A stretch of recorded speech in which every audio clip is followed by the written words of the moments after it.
Bismillahirrahmanirrahim. Assalamualaikum warahmatullahi wabarakatuh. Selamat pagi, salam sejahtera untuk kita semua. Hari ini kita telah sampai pada pertemuan kelima dari kuliah manajemen keuangan. Pokok bahasan kali ini kita akan membahas mengenai analisis sumber dan penggunaan dana. Pada pertemuan sebelumnya kita telah sama-sama membahas mengenai analisa DuPont, yaitu bagian dari analisis keuangan. Silakan kawan-kawan buka lagi materinya jika masih ada yang belum dipahami. Kemudian, apa yang akan kita belajar kali ini? Kita akan banyak membahas tentang pengertiannya, tujuan, manfaat, dan lain sebagainya, serta sumber dan penggunaan kas. Sumber dan penggunaan dana merupakan analisa yang dilakukan dengan menyusun laporan perubahan posisi kas atau laporan yang menunjukkan perubahan kas selama 2 periode dan memberikan alasan mengenai perubahan kas tersebut dengan menunjukkan sumber dan penggunaan dana. Jadi ini adalah lagi-lagi kita membahas perubahan posisi. Nah, kalau kita ini berbicara mengenai kas, nah, kata kuncinya itu adalah perubahan posisi selama 2 periode serta kita memberikan alasan. Ya teman-teman, jadi analisa sumber dan penggunaan itu adalah kita menganalisis perubahannya posisi kas, kemudian perubahan selama 2 periode serta kita berikan alasan mengapa perubahan tersebut bisa terjadi. Tujuan dari analisa ini adalah kita mampu mengetahui berapa besar kenaikan serta penurunan pos aktif, teman-teman. Ini merupakan sebuah tugas yang penting bahwa selama operasional kegiatan, selama operasional perusahaan itu kan banyak lalu lintas keuangan. Nah, di sini kita akan lihat berapa besar porsi kenaikannya dan berapa besar porsi penurunan. Jangan sampai terlalu besar kenaikannya, jangan juga terlalu besar penurunannya. Nanti kita akan lihat. Kemudian kita dapat mengetahui dari mana dana diperoleh untuk berbagai kenaikan aktiva tersebut bila terjadi kenaikan, dan kemana larinya dana tersebut bila terjadi penurunan. Nah, kalau kita berbicara aliran dana ini tidak akan bisa kita bohongi, teman-teman. Sama seperti yang sudah saya bahas di awal-awal, bahwa kalau kita berbicara laporan keuangan, kita tidak akan pernah bisa berbohong, apalagi laporan keuangan yang sudah diaudit, karena kita akan tahu dari mana uang masuk, kemudian kemana itu uang keluar, akan ketahuan.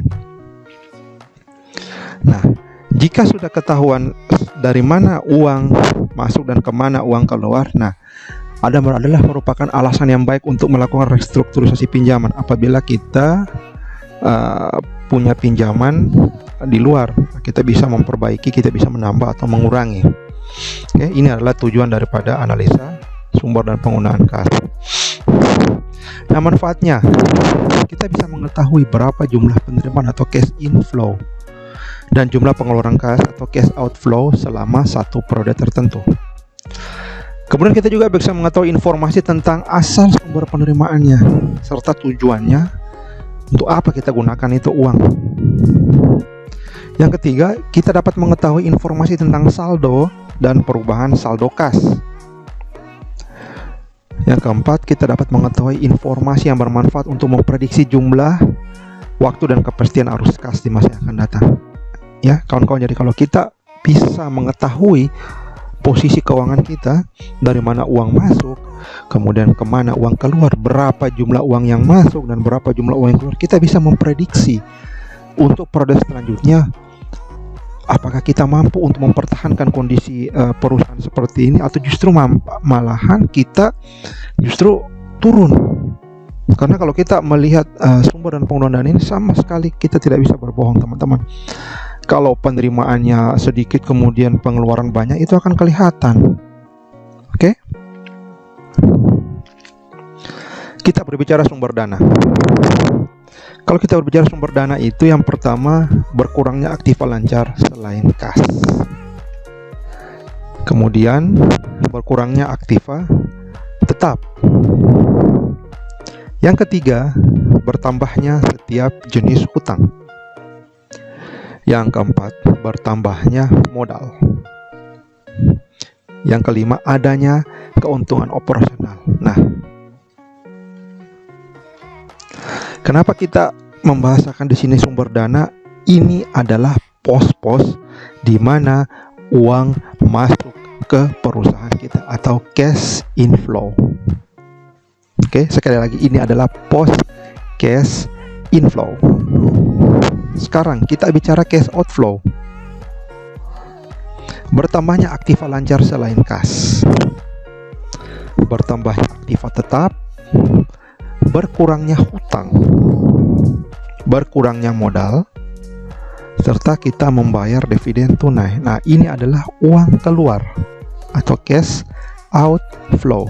Nah, sekarang adanya kerugian operasional. Jadi semua faktor-faktor yang menyebabkan uang keluar dari perusahaan disebut penggunaan dana.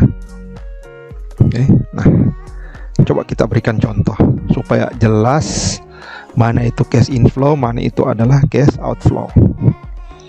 Setiap aktiva dibiayai oleh hutang dan modal. Oke, kalau hutang kita bisa meminjam, kita bisa kredit, modal adalah setoran dari pemilik perusahaan. Kenaikan aktiva atau kita beli mobil berarti ada penggunaan dana. Nah, bisa bersumber dari hutang bank atau juga dari modal yang dipakai. Oke. Sekali lagi, ketika kita membeli mobil perusahaan, itu bisa berarti dari uang hutang. Kemudian kita juga bisa menggunakan dari modal sendiri. Jadi kita keluarkan uang, berarti uang keluar kan? Jika mobil itu kita jual, berarti aktiva tentu akan berkurang. Berarti uang hasil dari penjualan mobil itu akan masuk ke perusahaan. Nah, itu contohnya kira-kira. Nanti silakan kawan-kawan membuat ilustrasi-ilustrasi sehingga bisa lebih jelas pengertian dan perbedaan sumber dan penggunaan dana. Oke, yang jelas ini kuncinya. Setiap aktiva dibiayai oleh hutang dan modal. Kalau hutang kita kredit, modal kita bayar tunai. Sumber dan penggunaan dana. Yang pertama ada perubahan kas. Yang kedua ada perubahan modal kerja. Jadi kalau kita berbicara mengenai sumber dan penggunaan dana, kita berbicara mengenai perubahan kas serta perubahan modal kerja. Nah, untuk pertemuan kali ini kita berbicara mengenai perubahan kas. Nanti untuk pertemuan selanjutnya kita berbicara mengenai perubahan modal kerja. Baik, kita mulai. Sebelum kita jauh membahas tentang perubahan kas, kita perlu tahu sebenarnya apa itu kas dan setara kas. Kas terdiri atas saldo kas atau cash on hand atau cash di tangan dan rekening giro bank atau cash in bank. Kalau kita berbicara setara kas atau cash equivalent adalah investasi yang sifatnya sangat liquid, berjangka pendek, dan dengan cepat dapat diubah atau dikonversi menjadi kas tanpa menghadapi risiko perubahan nilai yang berarti. Yang kedua, investasi yang dimiliki dengan tujuan memenuhi komitmen pembayaran jangka pendek dan bukan untuk tujuan investasi atau tujuan lain. Nah, ini saya kira kawan-kawan sudah paham apa itu kas dan setara kas. Ini saya hanya ingin mengulangi.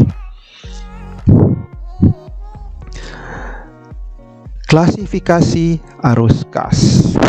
Yang pertama, kas terjadi karena aktivitas operasi, yaitu apa aktivitasnya? Aktivitas pokok dan aktivitas lain yang bukan aktivitas investasi dan pendanaan.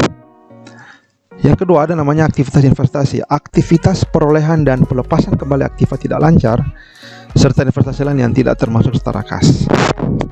Yang ketiga, aktivitas pendanaan atau aktivitas pemenuhan kebutuhan dana jangka panjang serta konsekuensi yang ditimbulkannya.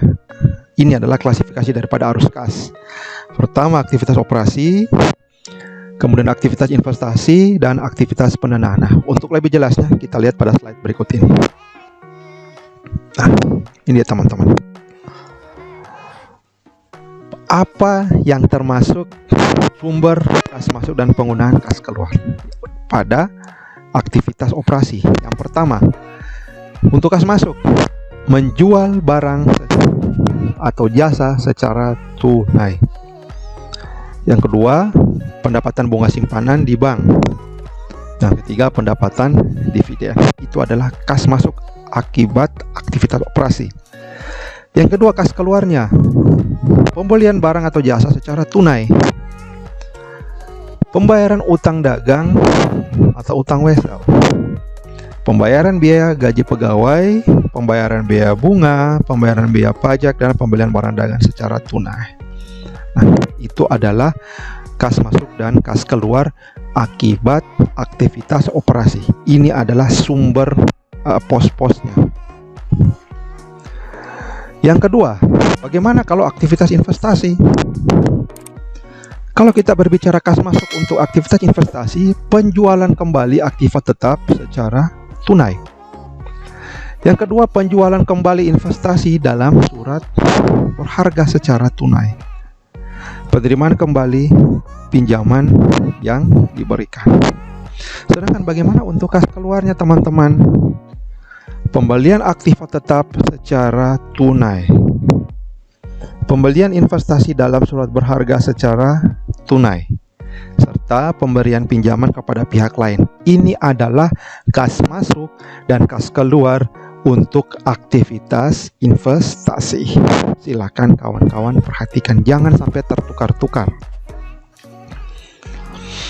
Yang ketiga, bagaimana tentang aktivitas pendanaan?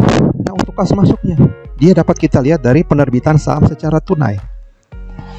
Kemudian penerbitan surat utang obligasi secara tunai, penarikan pinjaman jangka panjang dari pihak lain. Nah, bagaimana untuk kas keluarnya?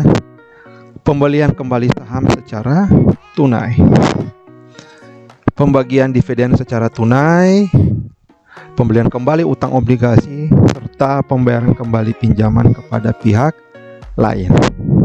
Ini adalah sumber kas masuk dan penggunaan kas untuk aktivitas pendanaan. Oke, kita telah sampai pada slide terakhir dari pertemuan pertama, teman-teman.